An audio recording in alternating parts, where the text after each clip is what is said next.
I'm Aaron Porras, and thanks for joining us from our studios in Israel. Coming up in today's newscast, clashes erupt outside the Temple Mount in Jerusalem's Old City as Muslims boycott the newly started security measures. Prime Minister Netanyahu starts his meetings in Hungary, and El Al Airlines are now promising a more delicious experience. Stay tuned for the latest news in Israel.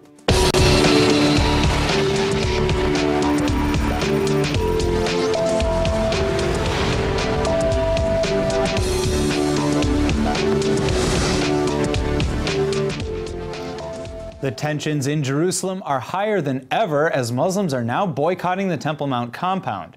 The protests are following the installation of new metal detectors and security cameras at the entrances to the Temple Mount in response to Friday's terror attack that killed 2 Israeli police officers. Israeli police have also since searched the Temple Mount for weapons, and while they didn't find caches of live ammunition, they did find knives, munitions, and even stun grenades. The Islamic Waqf, which oversees the Temple Mount, has called for a boycott of the Al-Aqsa Temple Mount compound over the new security measures, and it seems like most Palestinians are on board with the move.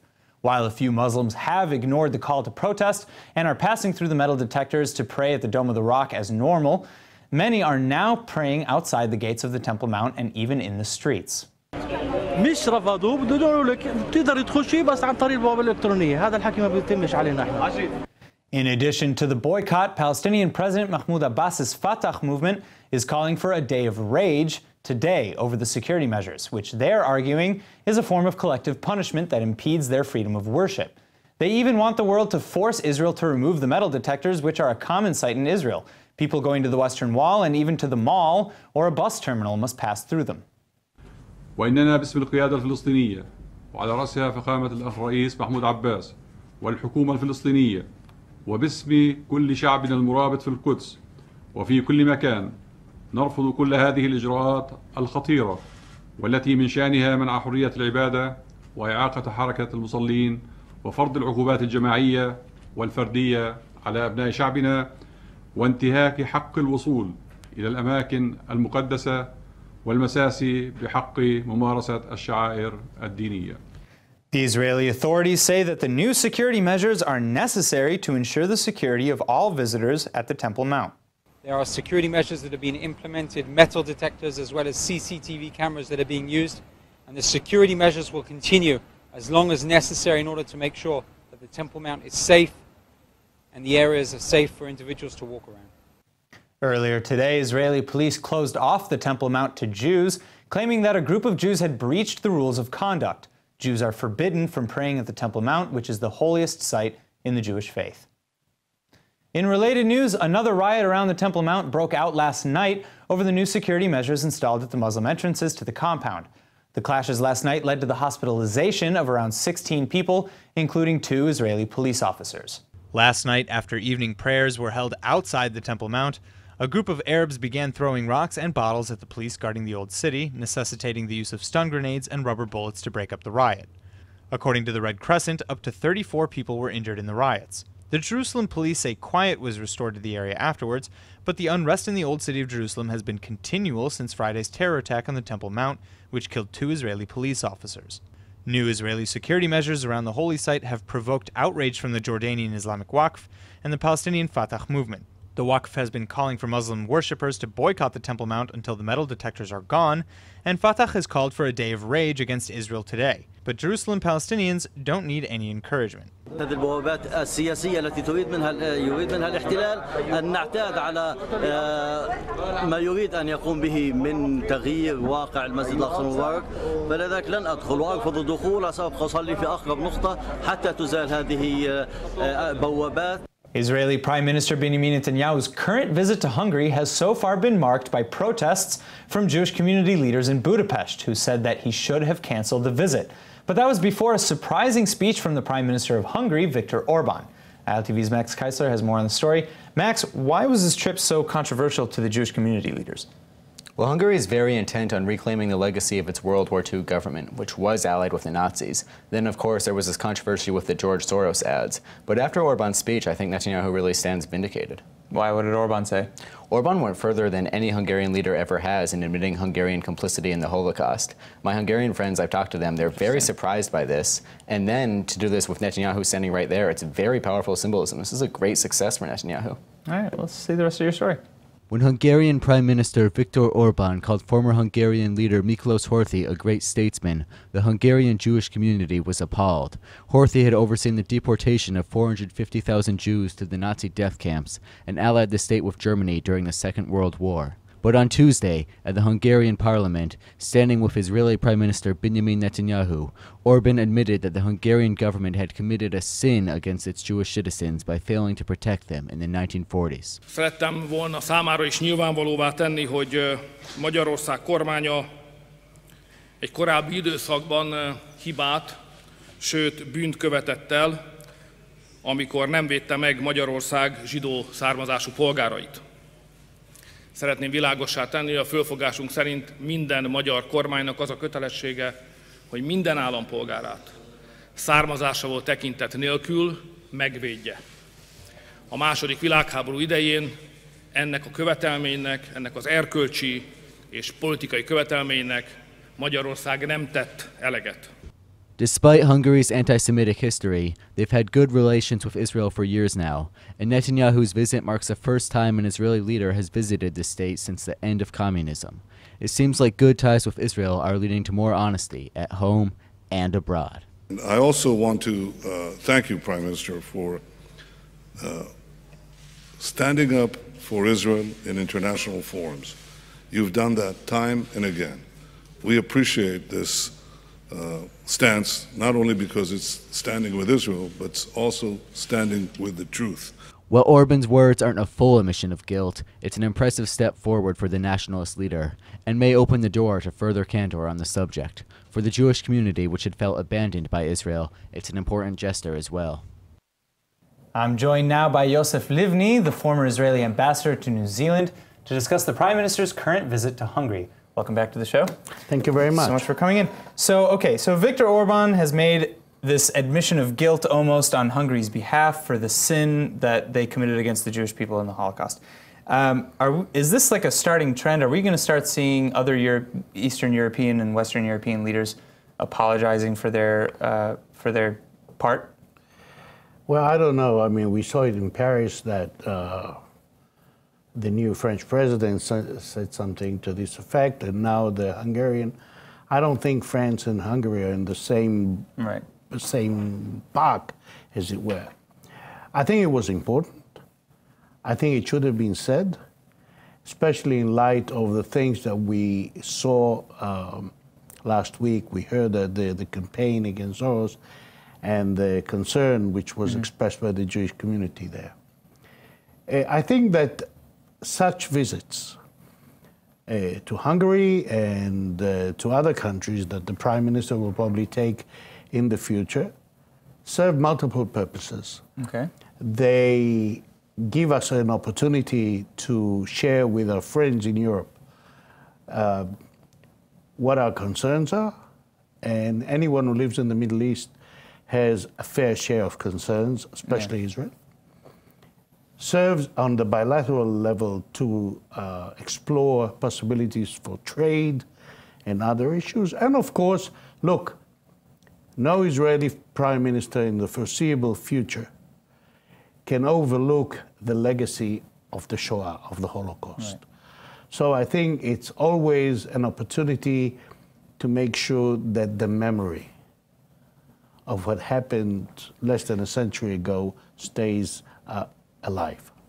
Do you think that there is an issue of, of course that the argument can be made that there is, but how great is the issue of anti-Semitism in Hungary that this is such a monumental deal?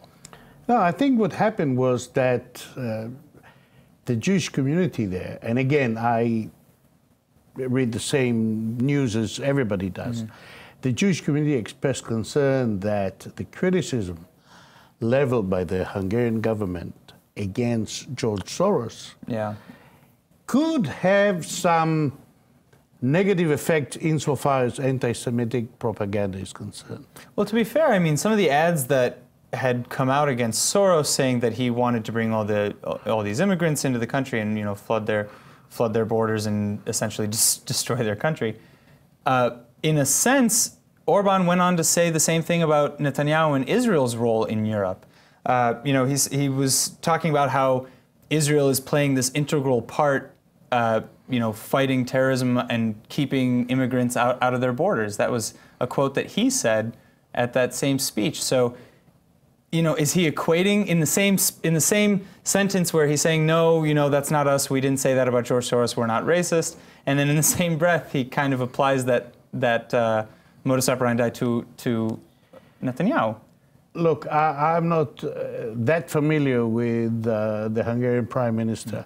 I know that he is considered to be a nationalistic leader, and that he makes no secret of his positions. I think that what we deal with, what Europe deals with, they're similar, but they're not exactly the same. Whereas we sit on a border that separates us from what could be havoc. Their concern is people who just pour into the borders. And I was in Italy, 2 weeks ago, and speaking to people, they tell you that thousands of people pour in. So I think the issue of immigration is very much alive in Europe. So it may differ from one country. And that's not like an anti-Semitism kind of... I don't think so. I don't think so. All right, well, thank you so much, Ambassador Livni, for joining me today. Unfortunately, that is all the time we have. So thank you very much. Thank you so much. Now, over 10 years after United Nations Security Council Resolution 1701 called for the disarmament of Hezbollah, the Islamist terror group has more rockets and munitions than ever. And Israel says the Iran-sponsored Shiite group has been gathering intelligence on the Israeli border through a front group posing as an environmental NGO. On Tuesday, the IDF released 2 videos it says show Hezbollah operating on the border in violation of Resolution 1701. In one of the videos, there is apparent collaboration between Hezbollah and Green Without Borders, an ostensibly environmentalist group. Green Without Borders has set up a number of watchtowers along the Israel-Lebanon border, which they claim are for gathering ecological information. But Israel says they're really meant for gathering intel on Israeli troop positions and other information. Along with that, Israel says Hezbollah activists regularly patrol the border, and they've even identified Facebook pages belonging to some of the terrorists.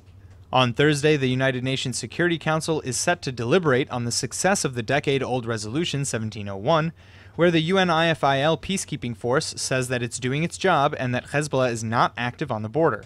But according to the head of the Israeli military intelligence, UNIFIL is just burying its head in the sand. China has been a powerful ally of the Palestinians since the 1960s, when under Chairman Mao Zedong, the country supported Yasser Arafat's PLO, the PFLP, and the DFLP terror groups. Now they're also looking to take an active role in promoting economic developments in the Palestinian territories. On Tuesday, Chinese Deputy Foreign Minister Zhang Ming announced China's 4-point proposal that he says will indirectly promote the political settlement of the Palestinian issue through economic and social development. 这4点倡议呢，首先第一是坚定地推进以两国方案为基础的政治解决；第二呢，坚持共同综合合作可持续的安全观。那么第三呢，进一步协调国际社会的努力，壮大促和合力。第四呢，综合施策，以发展促进和平。 China and Israel have also expanded their trade relations since the 1990s, and Israeli Prime Minister Benjamin Netanyahu even visited China in March, but China is still widely seen as a country that favors the Palestinians. Historically, China hasn't gotten very involved in Middle Eastern politics, but in a meeting with Palestinian President Mahmoud Abbas on Tuesday, Chinese President Xi Jinping said that China intends to host a peace symposium to help resolve the conflict for the Palestinians. This is welcome news. 作为巴勒斯坦人民的好朋友、好伙伴、好兄弟，中方希望巴以双方尽早实现和平、安居乐业。中方愿为此付出不懈努力。 The Israeli Defense Forces chief education officer has ordered that from now on, only uniformed soldiers will be able to give other soldiers tours of the West Bank, and settlement leaders are saying this is an attempt to drive a wedge between residents of Judea and Samaria and other Israelis. LTV's Max Keisler is back with more. Max, what is the settlement's leaders' reasons here? What are their reasons here? Well, there have been times when relations between the settlers and the army have been very tense, particularly around the times when the army has dismantled major settlement blocks. These educational tours were a way for them to build bridges with the soldiers who might be stationed there for years. Now this is gone, I think they're worried about increased tensions. All right, well, we'll have to hear more. Avner Patsuk, the chief education officer of the IDF, says that due to the disputed territories' deep complexity and sensitivity, he's ending the practice of Israeli settlers giving soldiers educational tours of the region. Many settlers of the West Bank follow the tenets of religious Zionism and see residing in the historical biblical heartland of the Jewish people as both a spiritual and an anti-imperialist act. But left-wing Israeli NGOs are alleging that settler-run educational tours for new recruits compromise the IDF's political neutrality. The leader of the Kfar Tzion Field School says that tours for soldiers at sites like the Yitzhak Rabin Center are equally politically sensitive. And the leader of the Samaria Regional Council, Yossi Dagan, says that the army order is a, quote, communist Russia-style decision meant to increase tensions between settlers and the IDF. Now, it's been 23 years since 85 people were killed in the bombing of the Amia Jewish Community Center in Buenos Aires, and it's been 2 years since attorney Alberto Nisman was found killed under suspicious circumstances just hours before he was set to present evidence on the Argentinian government's role in the cover-up of the attack. Many questions remain unanswered in the aftermath of his remarkably timed death, and the United States is now calling for new investigations into both the bombing and Nisman's alleged murder.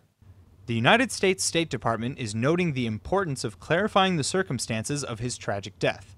Recently, the AMIA Special Investigation Unit uncovered new DNA evidence from the 1994 bombing that points to the definite involvement of Hezbollah suicide bomber Ibrahim Berro.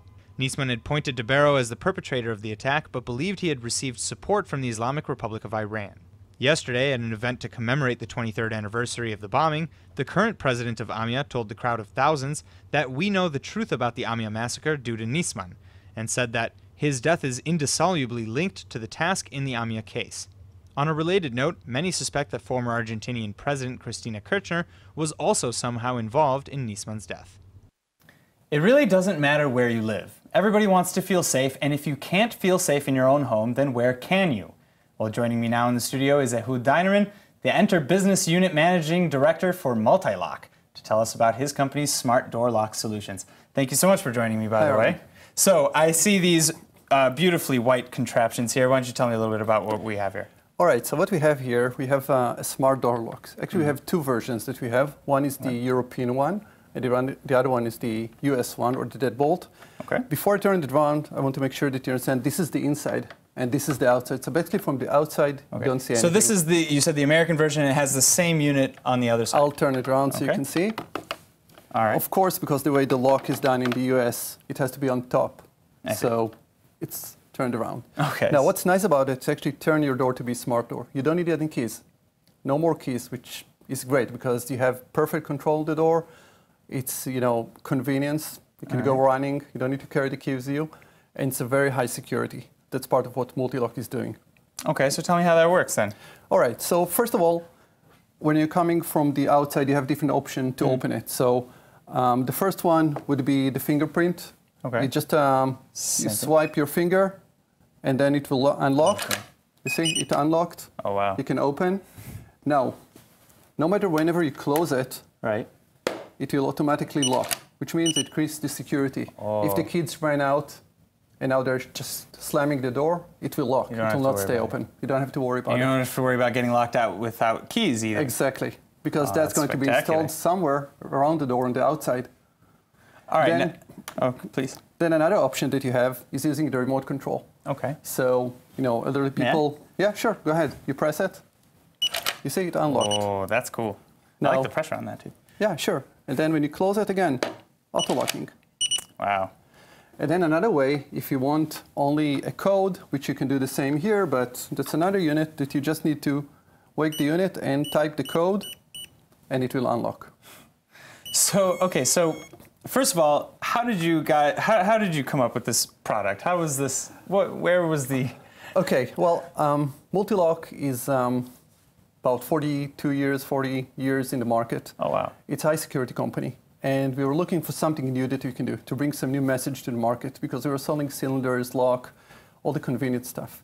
And now we want to bring something which is new, which is going to enhance what you have as an owner, something that increases security, much more convenience. Today, the direction is to be much more, light. You don't want to walk with anything. And by bringing that, you just lose the keys, don't need them anymore. So, okay, and then how are these powered? I mean, are they battery operated? Do you have them hooked up to the electricity in the house somehow? Okay, it's a great question. So what you have here, you have a battery. Mm-hmm. One thing that we decided we want to be green, so you have a rechargeable battery in the unit. Now, it's exactly in here, and the way that it works is that once you charge it, it's good for between half year to 4 months. So you actually need to recharge it 2 to 3 times a year. Does it give you some sort of warning? Of course, it will give you a lot of warning, either on the unit itself, or it will give you in one of those units. Okay. And then, and you mentioned, okay, you don't need keys, I don't need keys. Can anybody with the code just get into the house? Or how many people can access this? Where's the security in that regard? Okay, so that's another nice question, because what we have here, we have a system that can hold up to 20 users, which is usually 20 is a lot, yeah. Yeah, it's quite a lot. And when you talk about keys, another thing that we didn't mention, we have the option to work with a mobile phone as a key. Cool. So if you can see it here, basically what you do, you just slide your finger and it will unlock. Wow. Why don't you show that one more time to the camera here? There, perfect. And then, so how do you lock this now? Here, you just close lock it, and you'll see up here, you see the feedback is going back to the lock. Wow. Yep. Now from here I can add a key to you, meaning that I'll add you as a key. I'll send you an SMS with some code.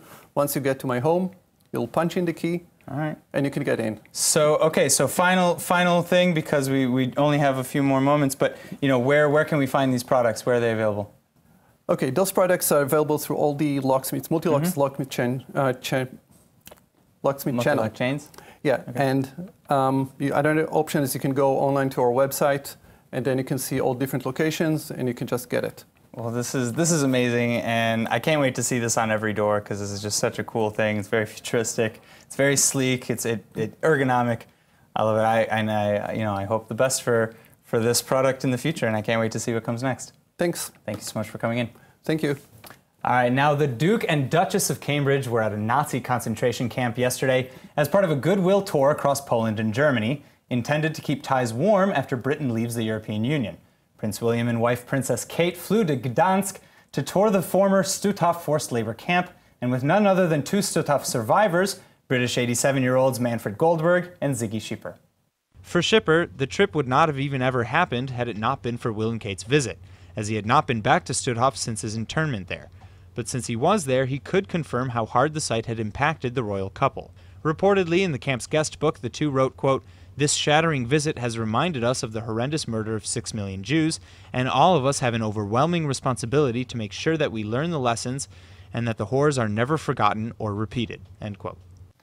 When you fly El Al, you might notice how great the in-flight news service is, or how attentive the flight crew members are. But El Al passengers are now in for some surprises when it comes to the in-flight meals, too. That's right, El Al has expanded its in-flight menus to include 15 new options designed to accommodate the various health needs and preferences of its customers. From vegan and vegetarian options to gluten-free and low-sodium meals, there's something for everyone. Best of all, the meals have been designed by Israeli chefs like Einat Mazor and Ishai Harai, and they're all about incorporating seasonal and natural ingredients. In short, it's a long way away from a bag of peanuts and a stiff cocktail. On a final note though, despite all the new options to choose from, of course all El Al's in-flight options are kosher, so you won't be getting a ham sandwich from the cart anytime soon, even if it's gluten-free. Enroll in eTeacher's online Hebrew courses and quickly discover that it creates the deepest connection to Israel that you could ever imagine. And now for our Hebrew word of the day. When you find yourself hungry in the Holy Land, this next word will definitely become your new best friend. Tafrit, meaning menu.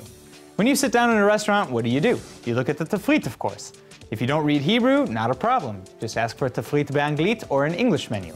If you don't speak English either, then you may have a problem. But just remember that in pretty much every eatery in the country, if you ask, the waitstaff will gladly help you wade through their tafritim or menus. Or hey, maybe live dangerously, just open the tafrit, close your eyes, and point to something.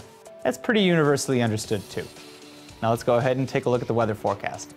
Tonight should be partly cloudy but warm with a low of 76 or 24 degrees Celsius. After an additional drop in temperatures tomorrow, the heat wave in the area is expected to finally break, leaving us with an average high of about 85 or 29 degrees Celsius. All right, that's it for today's news. Today's exchange rate is 3.58 shekels to the American dollar. Remember to sign up for our daily newsletter at iltv.tv. I'm Aaron Porras, and thanks for watching.